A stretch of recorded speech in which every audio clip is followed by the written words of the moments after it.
मंच पर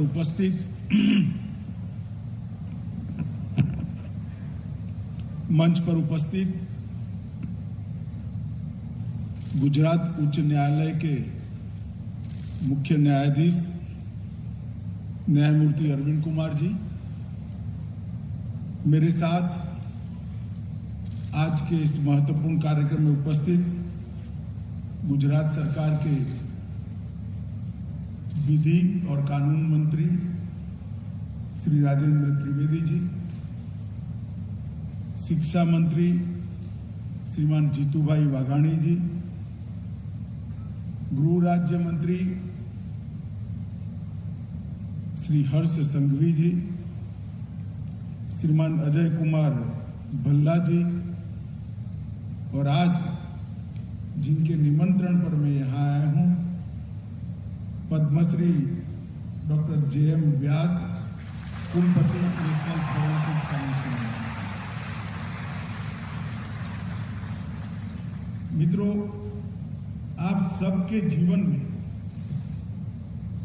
ये महत्वपूर्ण क्षण है, क्योंकि आप आज विश्व के पहले फोरेंसिक साइंस यूनिवर्सिटी से आपकी डिग्री लेकर समाज के अंदर जाए। तो सबसे पहले इस दीक्षांत समारोह में 1132 जो शिक्षार्थी यहां से डिग्री लेकर जा रहे हैं, मैं सभी को बहुत बहुत अनंत शुभकामनाएं देना चाहता हूं आपके भविष्य के लिए और आपके बाकी के जीवन के लिए। आज यहाँ पर 1132 विद्यार्थी 21 देशों से और इसमें 91 विदेशी छात्र भी है। वो फोरेंसिक साइंस के अलग अलग क्षेत्र का ज्ञान अर्जित कर उसमें एक्सपर्ट बनकर आप समाज के बीच में जा रहे हैं। और मुझे पूरा विश्वास है कि मैं आगे बताऊंगा, जिस उद्देश्य के लिए इस फोरेंसिक साइंस यूनिवर्सिटी की स्थापना की, इस देश की परिपूर्ति के लिए आप लोग जरूर समाज के अंदर डटे रहेंगे, संघर्ष करेंगे और उद्देश्य को इसकी परिपूर्ति तक ले जाएंगे। मित्रों, आज आप सबके लिए यह भी महत्वपूर्ण है कि आपको डिग्री आजादी के अमृत महोत्सव के वर्ष में मिल रही है। यही साल है जिसमें सालों की गुलामी की जंजीरों को तोड़कर हमारा देश आजाद हुआ। 75 साल की हमारी ये यात्रा जितनी सुंदर, जितनी रोचक और जितनी परिणाम लक्ष्य है, उससे भी ज्यादा कष्टदायक हमारा आजादी का संघर्ष। मैं आप सभी युवाओं को कहना चाहता हूं कि जीवन में एक क्षण के लिए भी ये मत भूलना कि आज आजाद सार्वभौम भारत के अंदर आप सांस ले रहे हो, क्योंकि किसी ने आपको आजाद कराने के लिए, देश को आजाद कराने के लिए अपना सर्वस्व न्यौछावर किया है, बलिदान किया है। और अगर ये बात आप लोग आपके दिल के अंदर हमेशा के लिए सजो कर रख लेते हो, तो मुझे पूरा भरोसा है कि आप आपके साथ साथ देश के विकास के लिए भी प्रयास करें। आज जो डिग्री लेकर जा रहे हो, उसका लाभ केवल अगर आपको होता है तो वो होना ही, मगर इसके साथ साथ समाज और समाज की सुधारने के लिए जो सिस्टम है, इसके इंप्रूवमेंट के लिए अगर आपका कंट्रीब्यूशन होता है तो पूरे देश को उससे फायदा होना है। मैं आज महात्मा गांधी का एक वाक्य आपको जरूर कहना चाहता हूं।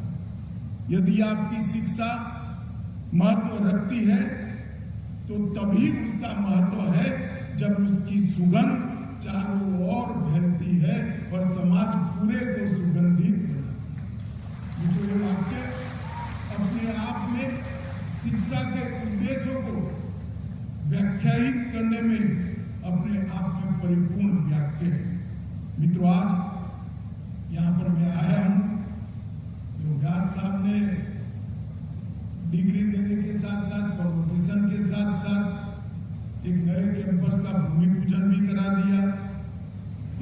सेंटर ऑफ एक्सीलेंस का उद्घाटन भी करा लिया। न्याज साहब को मालूम है कि कभी कभार कोई पकड़ में आता है तो कैसे निचोड़ कर इसका उपयोग करता है। मगर मुझे आनंद कि जिस गति से पहले गुजरात फॉरेंसिक साइंस यूनिवर्सिटी और अब राष्ट्रीय forensic science university, national forensic science university, जिस गति से सभी परिमाणों में, सभी डायमेंशन में प्रगति कर रही है और विश्व भर में जिस प्रकार से एक्नॉलेजमेंट हो रहा है, मुझे पूरा विश्वास है कि एक दशक के अंदर ही ये यूनिवर्सिटी विश्व में अपना स्थान एक नंबर पर सुनिश्चित कर लेगी और आपको भी गर्व होगा कि आप नेशनल फॉरेंसिक साइंस यूनिवर्सिटी। मित्रों, आज यहाँ पर सेंटर ऑफ एक्सेलेंस डीएनए बना है। मैंने इसकी डिटेल अभ्यास किया है। जब ये अप्रूव हुआ, मैं आपको विश्वास दिलाना चाहता हूं, ये सेंटर ऑफ एक्सेलेंस डीएनए जो बना है वो विश्व का अद्यतन से अद्यतन डीएनए सेंटर बनकर उभर आएगा, इसमें कोई संशय नहीं। ये एक्सेलेंस के जो सेंटर 3 बने हैं वो विद्यार्थियों के लिए तो काम में आएंगे ही, इसके साथ साथ हमारी न्यायिक व्यवस्था को भी, क्रिमिनल जस्टिस सिस्टम को भी स्ट्रेंथन करने के लिए ताकत देंगे, इसका मुझे भरोसा है। आज यहाँ पर centre of excellence in cyber security को भी उसका लोकार्पण किया। Centre of excellence in investigative and forensic psychology, ये बहुत महत्वपूर्ण आयाम है, इसका भी आज लोकार्पण हुआ। जब गुजरात फॉरेंसिक साइंस लैब थी, अभी फॉरेंसिक यूनिवर्सिटी नहीं बनी थी, तब भी गुजरात फॉरेंसिक साइंस लेबोरेटरी का साइकोलॉजी का जो आयाम था वो पूरे देश के अंदर अपना लोहा मनाने में प्रसिद्ध रहा है। और आज ये सेंटर ऑफ एक्सेलेंस यहाँ पर शुरू हो रहा है। मुझे विश्वास है कि इससे हमारे क्रिमिनल जस्टिस सिस्टम को बहुत बड़ा फायदा होने वाला है। ये तीनों सेंटर अध्ययन, अध्यापन, ट्रेनिंग और कंसल्टेंसी के साथ साथ रिसर्च एंड डेवलपमेंट के अनुसंधान के भी बड़े सेंटर बनने वाले हैं। मित्रों, मैं बहुत स्पष्ट दिख रहा हूं, मैंने नेशनल फॉरेंसिक साइंस यूनिवर्सिटी को उसके जन्म से देखा है।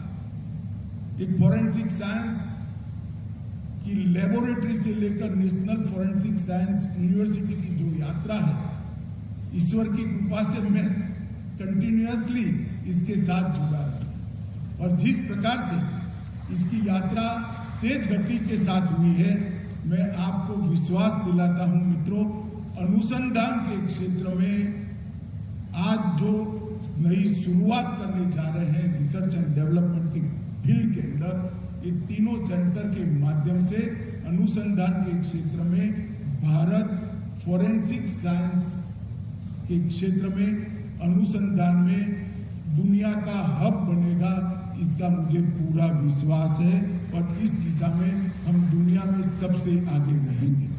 मित्रों, ये तीनों सेंटर के माध्यम से आप सभी को, जो विद्यार्थी अब पढ़ रहे हैं और जो पढ़कर आज डिग्री लेकर जा रहे हैं, वो सभी को R&D के लिए, अनुसंधान के लिए बहुत बड़ा मौका मिलने वाला है। मित्रों, आज जब मैं यहाँ आया हूँ नेशनल फॉरेंसिक साइंस यूनिवर्सिटी के कॉन्वोकेशन में, तब मैं आपको थोड़ा आपकी यूनिवर्सिटी क्यों बनी, कैसे बनी, इसके लिए भी बताना चाहता हूँ।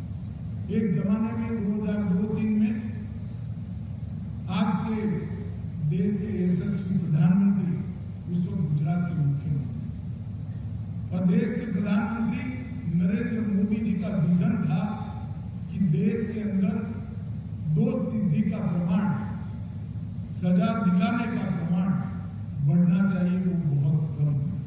और जब तक फॉरेंसिक साइंस के एविडेंस को आप मजबूत तरीके से कोर्ट के सामने नहीं रखते, सजा कराने का प्रमाण, दोष सिद्धि का प्रमाण आप बना नहीं सकते। इसके लिए उन्होंने निर्णय किया था कि यहाँ पर गुजरात फॉरेंसिक साइंस लेबोरेटरी को पुलिस विभाग से स्वतंत्र कर दिया जाए और इसके साथ साथ उसको मजबूत बनाकर देश की सबसे अच्छी फॉरेंसिक साइंस लैब बनाए। वो तो हो गया, बजट का आवंटन करना था, बजट दे भी दिया और व्यास जी ने नेतृत्व में बहुत अच्छी फॉरेंसिक साइंस लैब बन गई।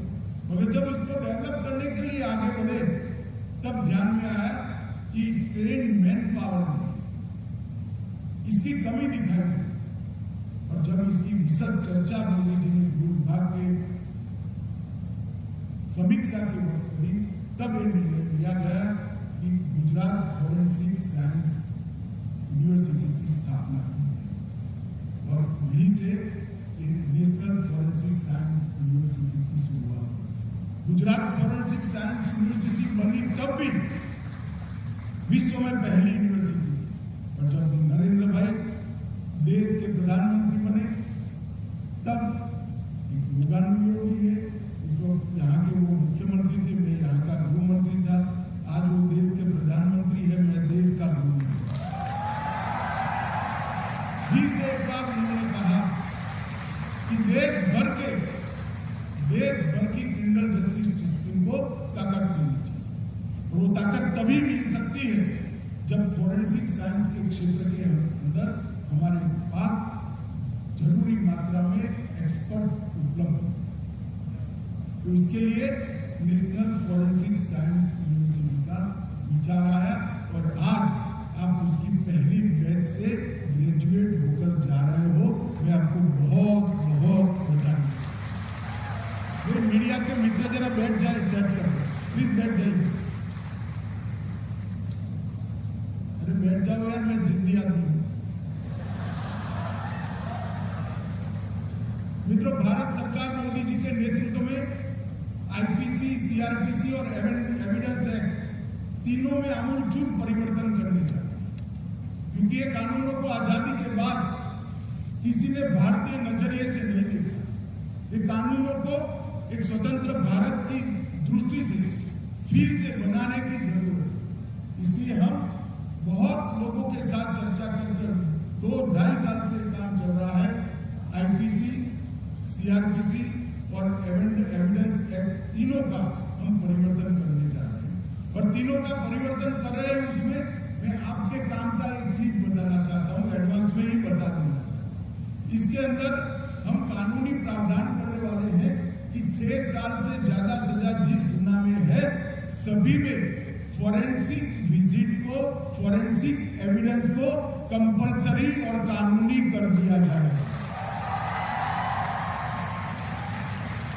अगर 6 साल से ज्यादा सजा है वो सभी गुनाहों के अंदर फॉरेंसिक एविडेंस को कंपलसरी और कानूनी कर दिया जाएगा तो आप कल्पना कर सकते हो कितने ज्यादा फॉरेंसिक साइंस के एक्सपर्ट और ग्रेजुएट और डबल ग्रेजुएट मिल जाए।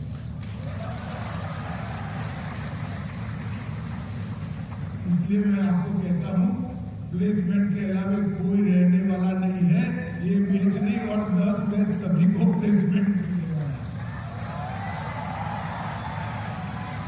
मित्रों, दोस्ती का प्रमाण, कन्विक्शन रेशियो तभी बढ़ सकता है जब फॉरेंसिक साइंस के एविडेंस को हम गंभीर प्रकार के गुनाह के अंदर कानूनन करें और वो करना है तो हमें ट्रेन मैन पावर चाहिए। ट्रेन मैन पावर चाहिए तो उसकी प्रशिक्षण की व्यवस्था करनी पड़ेगी। एक दूरदृष्टि के साथ नेशनल फॉरेंसिक साइंस यूनिवर्सिटी की स्थापना देश के प्रधानमंत्री नरेंद्र मोदी जी ने की है और बहुत कम समय के अंदर नेशनल फॉरेंसिक साइंस यूनिवर्सिटी ने अब तक ढेर सारे राज्यों के अंदर इसके कैंपस खोल दिए हैं। गुजरात के अलावा भोपाल, गोवा, त्रिपुरा, मणिपुर और गुवाहाटी में खुल गए हैं। पुणे में भी चर्चा चल रही है, कर्नाटक में भी चर्चा। और ये सभी कैंपस जब एक साथ काम करेंगे पूरे देश को ट्रेन मैन पावर मिल जाएगा।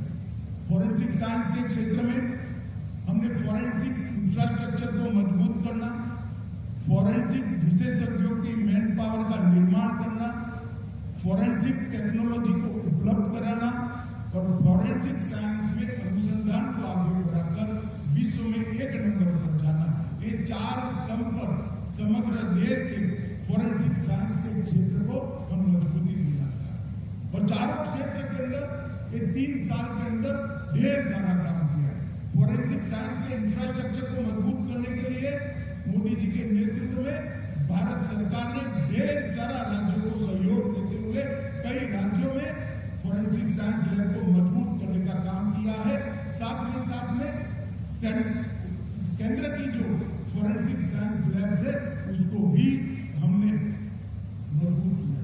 नेशनल फोरेंसिक साइंस यूनिवर्सिटी से बहुत सारे विशेषज्ञ और ट्रेन मैन पावर बाहर आएगा और धीरे धीरे हर राज्य में एक नेशनल फोरेंसिक साइंस यूनिवर्सिटी का कैंपस बनाने की हमारी कल्पना है। मुझे लगता है 2025 तक हम इसको पूरा करेंगे। फोरेंसिक साइंस की टेक्नोलॉजी को भी उपलब्ध कराने के लिए हमने ढेर सारे काम किए हैं। अभी आपने देखा होगा आत्मनिर्भर की कल्पना को साकार करती हुई 2 फोरेंसिक साइंस की लैब को ऑन व्हील मोबाइल लैब को देखा। मित्रों, ये लैब दोनों भारत की कंपनियों ने बनाई हुई है और 100% स्वदेशी है। और मैं कह सकता हूं विश्व में सबसे ज्यादा आधुनिक भी। और इस प्रकार की मोबाइल लैब को देश के हर जिले में उपलब्ध कराएं और हर राज्य के क्षेत्र के अंदर एक फोरेंसिक साइंस की लेबोरेटरी बनाएं। जब ये पूरा खाका बन जाता है तब जाकर हम आईपीसी सीआरपीसी में जो परिवर्तन करेंगे, एविडेंस एक्ट में जो परिवर्तन करेंगे, उसको लॉजिकल एंड तक ले जाएंगे। और ये जो रिफॉर्म्स हम करने जा रहे हैं क्रिमिनल जस्टिस सिस्टम और कानून और व्यवस्था के इंफ्रास्ट्रक्चर के अंदर, ये रिफॉर्म आज बहुत जरूरी है। क्योंकि अब 3rd डिग्री का जमाना नहीं है। हमारे ही लोग 3rd डिग्री से पेश आने की जरूरत नहीं है। साइंटिफिक एविडेंस के आधार पर ही गुनहगार को सजा करने की बात पर बल देना पड़ेगा और तभी जाकर हम सजा दोष सिद्धि का प्रमाण बना देंगे। मित्रों, आज हमने ये विधेयक जो पार्लियामेंट में रखा गया था नेशनल फोरेंसिक साइंस यूनिवर्सिटी का, इसका मूर्त रूप देखकर मुझसे ज्यादा खुश और कोई नहीं हो सकता। बहुत बहुत आनंद है। और प्रधानमंत्री मोदी जी ने जो नई शिक्षा नीति की घोषणा की है, नई राष्ट्रीय शिक्षा नीति को, इसका एक प्रमुख बिंदु है कि देश की भविष्य की जरूरियातों को देखते हुए नए प्रकार के अभ्यासक्रम और यूनिवर्सिटी बनाते हुए देश के युवाओं को देश के विकास के लिए जोड़ना। और नेशनल फोरेंसिक साइंस यूनिवर्सिटी नई शिक्षा नीति की वो बात के न केवल घोषणा करती है, उसकी परिपूर्ति भी करती है। और नई शिक्षा नीति जो हमारी है वो युवाओं को भविष्य की आवश्यकताओं के आधार पर नॉलेज और स्किल दोनों को प्रदान करने के लिए बहुत बल देती है। इसकी भी आज यहाँ पर परिस्थिति हो रही है। मित्रों, आपकी जिससे आप ग्रेजुएट होकर जा रहे हो, राष्ट्रीय फोरेंसिक साइंस यूनिवर्सिटी को राष्ट्रीय महत्व के संस्थान का स्टेटस भी हमने इसीलिए दिया है कि इससे पूरे देश भर में इसी एक प्रकार की स्वीकार्यता बने और देश भर में रीच बढ़ाने में भी कानूनी अड़चन इसी प्रकार से न आए। और आज सभी राज्यों में विशिष्ट केंद्र और छात्रों को शैक्षिक अवसर देने के लिए भी आज हम आगे बढ़ रहे हैं। मुझे पूरा विश्वास है कि आने वाले दिनों के अंदर हम इसको करेंगे। मेरे लिए आनंद है कि 70 से अधिक देशों से और अनेक संगठन हमारे नेशनल फोरेंसिक साइंस यूनिवर्सिटी के साथ 158 से अधिक समझौता ज्ञापन किया। 70 से अधिक देशों ने नेशनल फोरेंसिक साइंस यूनिवर्सिटी को एग्रीमेंट कर एक प्रकार से अपनी स्वीकृति प्रदान की है। ये हम सब के लिए गौरव का विषय है। नेशनल फोरेंसिक साइंस यूनिवर्सिटी न केवल विद्यार्थियों को फोरेंसिक साइंस के क्षेत्र में एक्सपर्ट बनाकर यहाँ से बाहर भेजेगी, इसके साथ साथ पूरी क्रिमिनल जस्टिस सिस्टम के अंदर जितने भी अंग उपांग हैं, चाहे पुलिस अफसर है, चाहे पब्लिक प्रोसिक्यूटर है, चाहे जुडिशियरी के लिए काम करने वाले हमारे मित्र हैं,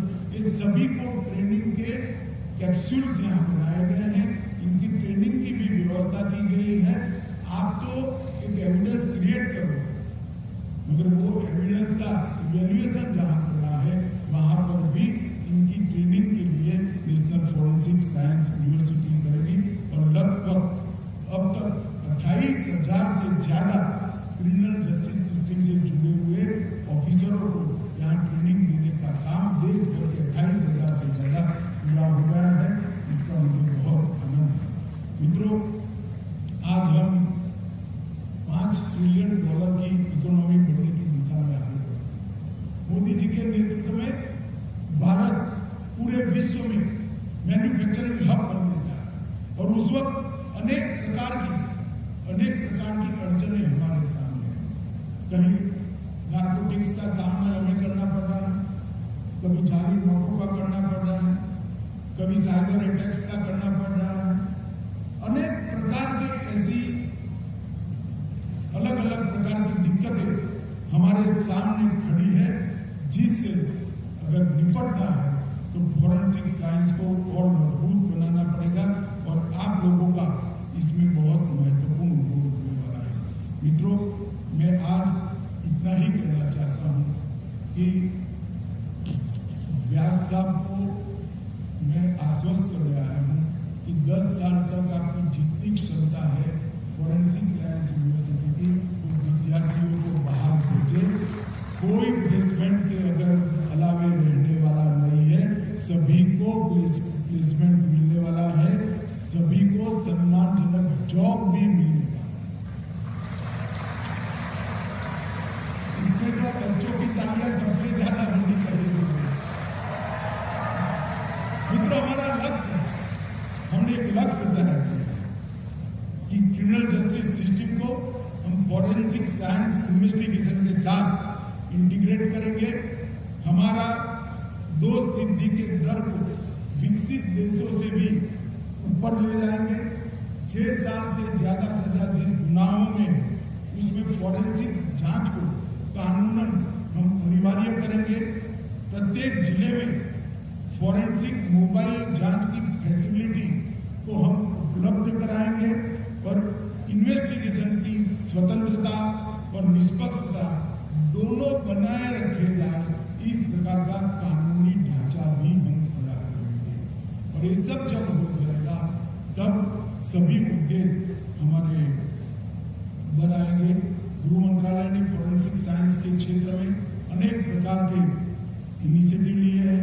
directorate of forensic science service और नेशनल फॉरेंसिक साइंस यूनिवर्सिटी मिलकर राष्ट्रीय न्यायालयिक विज्ञान अकादमी की शुरुआत की है। हमने CFSL जितनी भी है उसको स्ट्रेंथनिंग करने का काम किया है।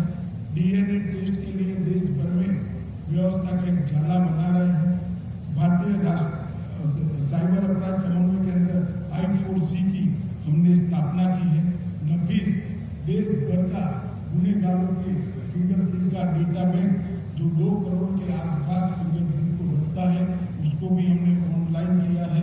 निर्भया कोष से हमने अनेक प्रकार की सुविधाएं यौन शोषण के मामलों में और महिलाओं के साथ अत्याचार के मामले में अनेक प्रकार की सुविधाएं खड़ी करने का काम किया है। पुणे की CFSL को मजबूत कर 100 करोड़ की लागत से एक बहुत बड़ी CFSL बना रहे हैं। गुवाहाटी में भी CFSL 50 करोड़ की लागत से अपग्रेड कर रहे हैं। भोपाल CFSL को भी 75 करोड़ की लागत से हम अपग्रेड कर रहे हैं। कलकत्ता की CFSL को भी इसका अपग्रेडेशन 88 करोड़ की लागत से कर रहे हैं। देश के हर क्षेत्र के अंदर CFSL को मजबूत करना, और जब आप यहाँ से ग्रेजुएट होकर जाओगे और फॉरेंसिक साइंस के क्षेत्र में क्रिमिनल जस्टिस सिस्टम को मजबूत कराने के लिए योगदान करोगे, तो मुझे पूरा विश्वास है हमारे देश के सम्मानीय प्रधानमंत्री नरेंद्र भाई ने जो लक्ष्य रखा है 2 सिद्धि का, वो लक्ष्य को हम जरूर सिद्ध कर पाएंगे। मैं 2 बातें अंतिम आज ग्रेजुएशन लेकर जाने वाले बच्चों को जरूर कहना चाहता हूँ। एक, आपकी करियर बहुत अच्छी है, इसकी मैंने एडवांस में ही शुभकामनाएं दी थी।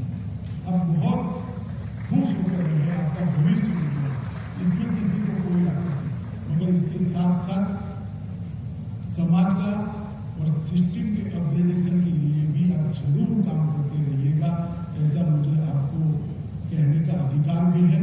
और आज तो मैं जरूर कहना चाहता हूँ, अपने साथ साथ देश का भी काम करिएगा। संतोष वहीं से आपको मिलेगा, आनंद वहीं से आपको मिलेगा। संतोष और आनंद प्राप्त करना है तो दूसरों का काम करना, देश का काम करना आपकी मोस्ट प्रायोरिटी होनी चाहिए, मुझे आशा है। और मुझे दूसरी बात करनी है, विशेषकर छात्र जो बैठे और युवाओं, अपनी भाषा को कभी मत, पढ़ाई लिखाई किसी भी भाषा में भले नहीं हो, घर के अंदर अपनी मातृभाषा को बनाए रखिएगा।